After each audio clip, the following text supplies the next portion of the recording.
Rich CEO laughed when poor girl said she spoke 8 languages. But then she uncovered a secret that shocked the entire world. The air in the grand ballroom shimmered, thick with the scent of expensive perfume and the low hum of conversations about money, power, and influence. Crystal chandeliers dripped light onto a sea of tuxedos and silk gowns, the kind of wealth that felt both dazzling and suffocating. Hidden away, just beyond a swinging kitchen door, a different world existed. This was a world of steam, clattering pans, and the sharp, focused energy of people who worked with their hands. In a quiet corner of this world sat 11-year-old Maya, her small form curled over a worn paperback copy of Anna Karenina, the Cyrillic letters a secret garden only she could enter. Her mother, Sarah, was the head chef for the evening's charity gala, a culinary artist whose creations were being devoured by people who would never know her name. Maya was used to being invisible in these settings, a silent observer of a life so far removed from her own. She traced a sentence with her finger, mouthing the Russian words, when her mother's voice, sharp but loving, cut through her concentration. "Maya, honey, stay put. I just need to check on the dessert plating." Maya nodded, her eyes not leaving the page. But a moment later, a loud crash from the ballroom, followed by a collective gasp, startled her. Curiosity, a force stronger than any instruction, pulled her to her feet. She pushed the heavy door open just a crack, peering into the glittering spectacle. That's when she saw him. Alistair Vance. He was the host of the event, a man whose face was plastered on magazine covers, a titan of industry with a reputation for being as ruthless as he was rich. He stood center stage, a microphone in his hand, his smile as polished and cold as the marble floors. He was announcing a new philanthropic venture, but his words felt hollow, a performance for the cameras. Maya felt a strange pull, an inexplicable need to see him up close. Slipping through the door, she tried to blend into the shadows along the wall, moving like a ghost behind a row of potted ferns. But in her haste, her worn sneaker caught on the edge of a stray tablecloth. She stumbled forward, right into the path of Mr. Vance as he was stepping off the stage. He didn't fall, but he staggered, his perfect composure momentarily broken. He looked down, his eyes, the color of a winter sky, fixing on her. There was no kindness in them, only annoyance. "Watch where you're going," he snapped, his voice low and sharp, meant only for her. The sheer force of his arrogance felt like a physical blow. Before we dive deeper into this journey, hit the like button, subscribe, and comment below where you're watching from. We love hearing your stories too. Panic seized her, but then, something else took over. She noticed the men standing beside him, investors from Shanghai, their faces impassive. She had heard them speaking earlier, their dialect familiar to her. Taking a deep breath, Maya looked directly into Mr. Vance's eyes and spoke, her voice clear and steady, in flawless Mandarin. "My deepest apologies, sir. It was a clumsy mistake. I hope your important evening is not spoiled." The investor's eyebrows shot up in surprise. Mr. Vance, however, was not impressed. A slow, condescending smile spread across his face. He chuckled, a dry, humorless sound. "Quite the parlor trick," he said, switching back to English. He leaned in, his voice a cruel whisper. "Let me give you some advice. A poor girl like you should be learning a useful trade, not collecting languages like they're shiny pebbles. You think speaking 8 of them will get you a fortune? Don't be ridiculous." He straightened his tie, dismissing her as if she were a piece of lint on his $1,000 suit. As he turned away, a glint of gold at his lapel caught her eye. It was a small, intricately designed pin, shaped like a stylized sun. Maya's breath caught in her throat. It was identical to the one her mother kept in a small velvet-lined box, the only memento she had of the father she had never met. The world around Maya seemed to fade to a dull, muffled roar. The glittering lights of the ballroom, the murmur of the crowd, Mr. Vance's dismissive posture, it all blurred into the background. The only thing in sharp focus was the golden sunburst on his lapel, a perfect twin to the one tucked away in her mother's bedside table. A cold knot formed in her stomach. It couldn't be a coincidence. The design was too unique, too specific. It was as if a piece of her hidden fragmented past had just walked past her, draped in arrogance and smelling of expensive cologne. She backed away slowly, slipping back through the swinging doors into the chaos of the kitchen, but she didn't register the noise. Her mind was a whirlwind of questions. The pin was her father's. Her mother had told her that 1,000 times. It was the last thing he had given her, a symbol of a man Maya knew only as a faded photograph of a smiling young man with kind eyes. When they finally arrived home late that night, the exhaustion of the long shift was etched on her mother's face. Their small apartment, filled with the comforting aroma of old books and her mother's faint scent of rosemary and thyme, usually felt like a sanctuary. Tonight, it felt like a room full of secrets. Sarah sank onto the sofa with a weary sigh, but before she could even take off her shoes, Maya stood before her, her small hands clenched into fists. "Mom," she began, her voice trembling slightly, "I saw a man tonight. A rich man. He was wearing Dad's pin."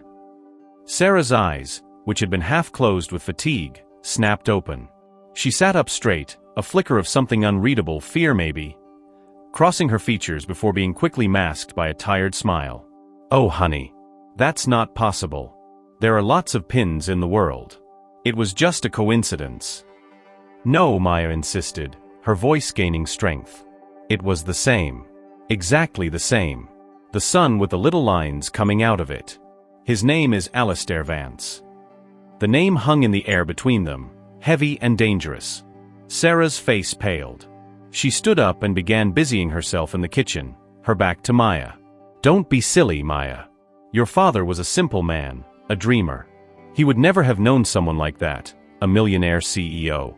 He was a carpenter. He worked with his hands. He died in an accident before you were born. You know this."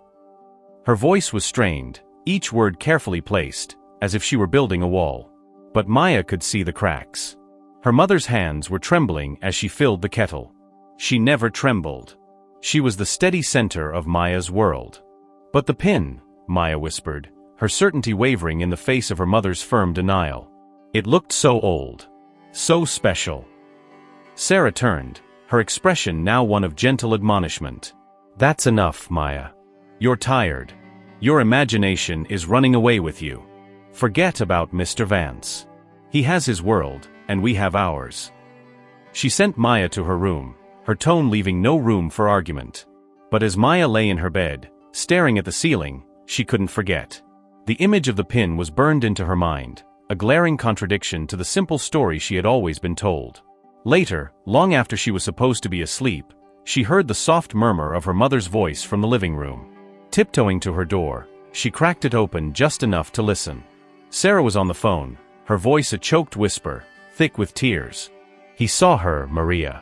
After all these years, Alistair saw her. He looked right at her. What am I going to do now?" The whispered words from the living room were a confirmation and a catalyst. Alistair saw her. The name, the same one that had been dismissed as a fantasy just hours before, was now part of her mother's tears. The secret was real. It had a name and a face, and it was connected to the cold, rich man from the gala. Sleep was now an impossibility. Lying in her bed, Maya felt a profound shift inside her. The quiet, bookish girl who lived in the background had been replaced by someone else, someone with a mission. Her mother was scared, and that fear was a wall Maya knew she could not break through with questions alone. If she wanted the truth, she would have to find it herself. And she had a unique set of tools at her disposal, tools that Mr. Vance had so arrogantly dismissed as useless pebbles. Her languages were her keys, and she was about to find out what doors they could unlock. The next morning, she began her investigation. Armed with the name Alistair Vance and Vance Corporation, she sat down at the old, slow desktop computer in the corner of their living room. The first few pages of search results were exactly what one would expect: glossy corporate profiles, fawning interviews in business magazines, and press releases about the company's ever-growing fortune. It was all in English, a carefully curated narrative of success. This was the story Alistair Vance wanted the world to see. But Maya knew the world was much bigger than that. She started to think outside the box, using her linguistic skills to dig deeper. What did the world outside of America say about him? She typed his name into the search bar, but this time, she paired it with keywords in other languages. Her first breakthrough came from a Spanish financial newspaper, El Economista. She translated the article with ease, her eyes scanning the text for anything out of the ordinary. It mentioned a period of aggressive expansion about 12 years ago, a time when Vance Corporation had acquired several smaller tech startups. One article hinted at a partnership that had dissolved under unclear circumstances right before the company's meteoric rise. It was a small detail, a footnote in the grand story of his success, but it was a crack in the polished facade. Next, she navigated to a Japanese tech blog, one that had been covering international business for over 2 decades. There, in an archived post, she found a discussion about Vance Corporation's foundational technology. The blogger speculated that the core innovation hadn't come from Vance himself, who was known more for his business acumen than his engineering skills, but from a brilliant, unnamed partner. The trail was getting warmer. She switched to German, searching through online archives of technology trade magazines. A 2012 article about Vance's European launch mentioned his early days. It spoke of a co-founder, a visionary partner who was the heart and soul of their initial projects. But the partner was never named. It was as if he had been systematically erased from the company's official history, a ghost in the machine that had built a millionaire's empire. The frustration was mounting. She had all these pieces, but they wouldn't fit together. She decided to try one last search, this time using a more obscure engine she knew was popular in Scandinavia. She typed in Alistair Vance Grundair, Swedish for founder. The search churned for a moment before returning a link to an old defunct blog. The post was dated 13 years ago, titled The Two Visionaries. And there it was. A grainy, poorly lit photograph. A much younger Alistair Vance stood with his arm around another man, both of them grinning, full of hope and ambition. The other man was tall and lean, with a warm, infectious smile. And pinned to the lapel of his simple jacket was a golden sunburst brooch. The caption below the photo was brief: Alistair Vance and his partner, celebrating their first major investment. But the other man's face was partially lost in the deep shadow cast by the camera's flash, and his name, cruelly, was not mentioned. The photograph on the screen was both a victory and a dead end. It was undeniable proof: the pin, the partnership, the shared history. It was all real. But the man in the shadows remained a ghost, his identity so close but yet still out of reach. Maya stared at the screen until her eyes burned, willing the pixels to rearrange themselves, to reveal the name that would connect everything. She had hit a digital wall. The internet, for all its vastness, had given her all it could. The rest of the story wasn't written in articles or blog posts. It was stored in memory, in the minds of people who were there. And she knew, with a sudden clarity, who she had to talk to. George. Her mother's oldest friend, a man who had been a part of their lives for as long as she could remember. George was a retired accountant, a man of numbers and quiet routines. He lived in a small, tidy house filled with the smell of peppermint tea and old paper. He had always been kind to Maya, treating her not as a child, but as a small person with big ideas, patiently listening to her talk about the books she was reading or the new words she had learned. He was a link to her mother's past, to a time before Maya was born. She printed the grainy photograph from the Swedish blog and biked to his house that afternoon. He welcomed her with his usual gentle smile, but his eyes registered surprise at her unannounced visit. "Maya, what a pleasant surprise. Is your mother with you?" he asked, ushering her into his cozy living room. "No, Mr. George. I came by myself," she said, her voice more serious than he was used to. "I need your help with something. It's a history project." She laid the printed photo on the coffee table between them. George put on his reading glasses and leaned forward, his brow furrowed in concentration. He stared at the image for a long time, his silence filling the room. The air grew thick with unspoken history. Maya watched his face, saw the flicker of recognition in his eyes, the subtle tightening of his jaw. He knew. "Where did you get this?" he asked, his voice low, stripped of its usual warmth. "An old website," Maya replied, choosing her words carefully. "I'm trying to find out who the other man is. The one with Mr. Vance." George took off his glasses and rubbed his eyes, a deep, weary sigh escaping him. He looked at Maya, and for the first time, she saw a profound sadness in his gaze. "This isn't a history project, is it, little one?" Maya shook her head, her throat suddenly tight. "He was wearing the pin," she whispered. "Mr. Vance. He was wearing my father's pin." That was all it took. The final wall of his reluctance crumbled. George leaned back, the story spilling out of him in a torrent of hushed tones, as if he were afraid the walls might be listening.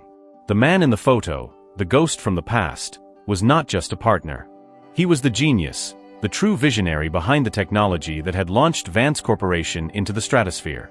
He was an idealist, a man who believed their work could change the world for the better. And his name was David. David Carter. Your father, George said softly, his voice thick with emotion. He and Alastair were inseparable, like brothers. David was the brain, Alastair was the salesman. But David, he trusted people too much. He saw the good in everyone, even when it wasn't there. Maya's heart hammered against her ribs. David. A name to go with the smiling face in the faded photograph her mother kept. Her father. What happened to him? She asked, her voice barely audible. George's expression darkened. Alastair's ambition grew. It became a hunger. He started talking about profits, about market share, about building an empire. David just wanted to create. They started to clash. He leaned forward, his eyes locking onto hers with a new intensity, a warning. Be careful, Maya. You're treading in dangerous water. Some fortunes, the truly massive ones, are built on secrets. And the men who own those fortunes will do anything to keep them buried deep. George's warning echoed in her ears long after she left his house. Dangerous water.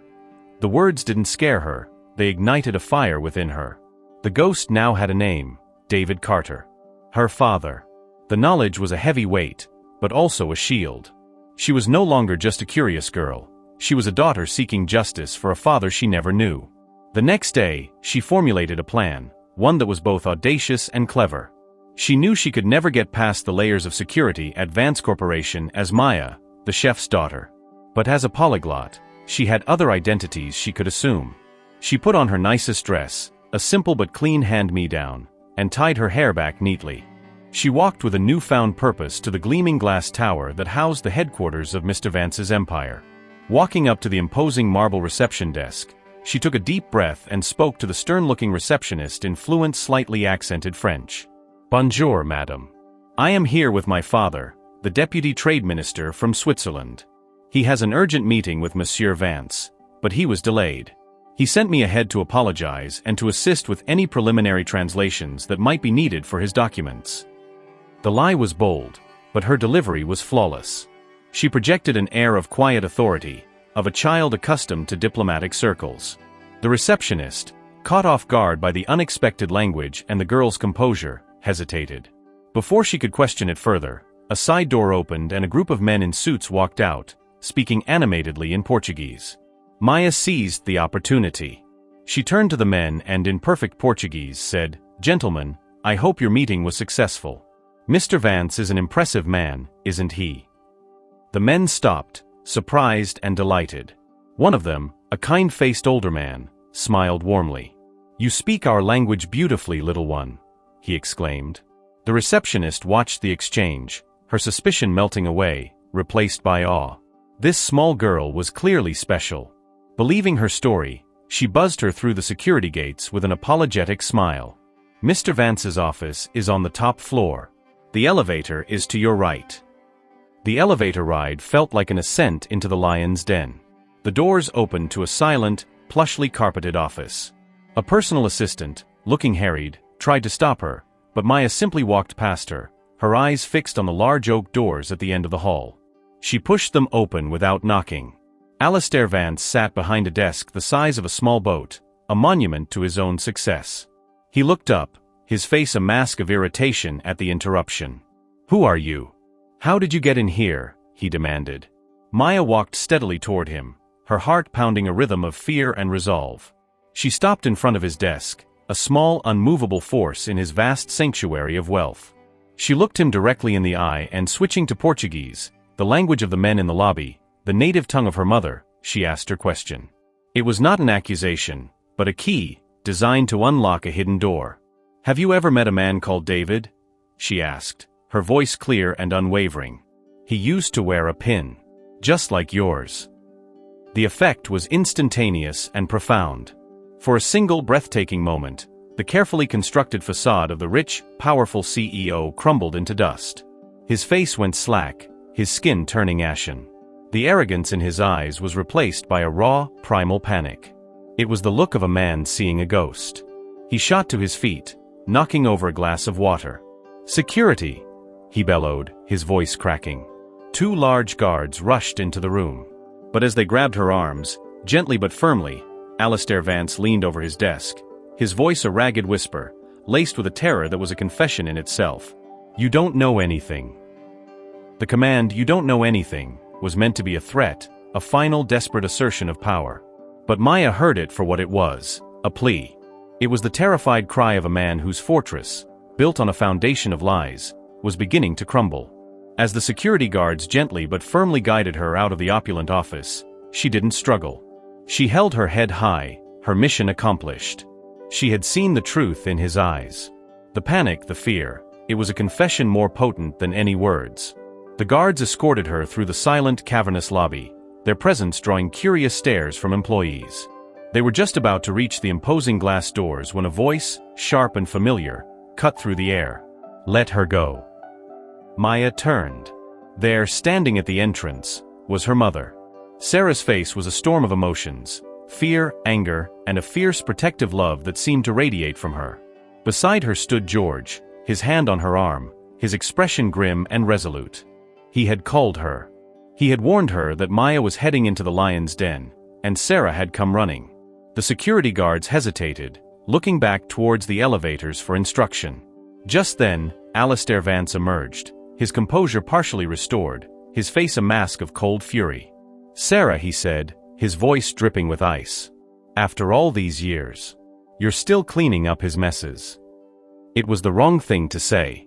The condescending remark, the casual dismissal of the man he once called a friend, shattered the last of Sarah's fear. She walked forward, her steps echoing on the marble floor, until she stood directly in front of him. She was no longer the tired chef or the frightened single mother. She was a woman defending her child and honoring a memory. "His mess," she retorted, her voice ringing with a strength Alistair had never heard. "The only mess here is the one you made, Alistair. The one you've been hiding from for 12 years. In front of the guards, the assistants, and the gathering crowd of onlookers, Sarah finally unleashed the truth. "David Carter wasn't just your partner," she declared, her voice trembling but clear. "He was your best friend. He was the heart of this company. And he was the father of this little girl." She placed a protective hand on Maya's shoulder. "He loved you like a brother. He trusted you with his life's work, with his legacy. And when he died, he made you promise. You stood by his hospital bed and you promised him you would take care of us." Sarah's words landed with the force of a physical blow. The secret wasn't just about a stolen idea or a forgotten partner. It was about a sacred deathbed promise, broken for the sake of greed. Alistair had not just erased his friend from the company's history, he had stolen a father's legacy from his child. He had built his entire fortune on the foundations of that betrayal. The golden pin wasn't a symbol of his success. It was a stolen relic, a constant private reminder of the man he had betrayed. His arrogance, his cruelty, his dismissal of Maya's incredible gift, it was all a defense mechanism, a wall he had built, brick by brick, to hide the gaping hole of his own guilt. He had laughed at the poor girl who spoke 8 languages, because to acknowledge her, to see her brilliance, would be to acknowledge the ghost of his brilliant friend, the father she was the living image of. The silence in the lobby was absolute, a vacuum created by the gravity of Sarah's words. The truth, once spoken, could not be unheard. It hung in the air, devastating and undeniable, reflected in the shocked faces of the employees who had gathered. Alistair Vance stood frozen, his carefully constructed world shattered at his feet. The revelation, delivered with the raw power of a mother's love and a lifetime of suppressed grief, was his undoing. The story of the brilliant betrayed partner and his forgotten child spread like wildfire, first through the company, then through the city's financial district, and finally, onto the global news wires. The narrative of the self-made millionaire was replaced by a more sordid tale, one of greed, betrayal, and a broken promise. His carefully polished reputation was destroyed overnight. Faced with public disgrace and the crushing weight of his long-buried conscience, Alistair had no choice but to confess. The legal battle was swift. The evidence of David Carter's foundational role in the company, supported by George's meticulous records and old partnership agreements he had kept safe for years, was overwhelming. Justice, after 12 long years, was finally served. Maya was recognized as the rightful heir to her father's share of the vast Vance Corporation, a fortune beyond anything she or her mother could have ever imagined. The money, the endless stream of it, changed their lives, but it did not change who they were. The story could have ended there, with the poor girl becoming a rich heiress, living in a mansion, a fairy tale ending. But Maya's story was never about the money. It was about connection, understanding, and the true meaning of a legacy. A few months after the settlement, she stood not in a boardroom, but in the brightly lit gymnasium of her old community center. With the immense resources now at her disposal, she had established the David Carter Foundation, a global initiative dedicated to providing free language education to underprivileged children. She wanted to give other kids the keys that had unlocked her own destiny. The final scene was not one of luxury, but of purpose. Maya, now 12, stood before a classroom of eager children of all backgrounds. She wasn't wearing designer clothes, just a simple t-shirt and jeans. In her hand was not a smartphone, but a marker. On the whiteboard behind her, she wrote the word hello in 8 different languages. She looked at the curious, hopeful faces before her, and she smiled, a genuine warm smile, so much like the one in her father's photograph. She had discovered the secret that day at the gala, that Alistair Vance, for all his millions, was the poorest man in the room, impoverished by his own guilt and fear. Maya, in that moment, surrounded by the promise of a new generation, was the richest girl in the world. She had inherited more than a fortune. She had reclaimed her father's spirit of connection and idealism, proving that the most valuable inheritance isn't the money you leave behind, but the impact you have on the hearts, minds, and lives of others. If you enjoyed this story, don't forget to give this video a like, subscribe to our channel, share this video, and tell us in the comments, what part of this journey moved you the most? There's another story waiting for you, and it might just change the way you see the world. Thank you so much for watching, and see you soon.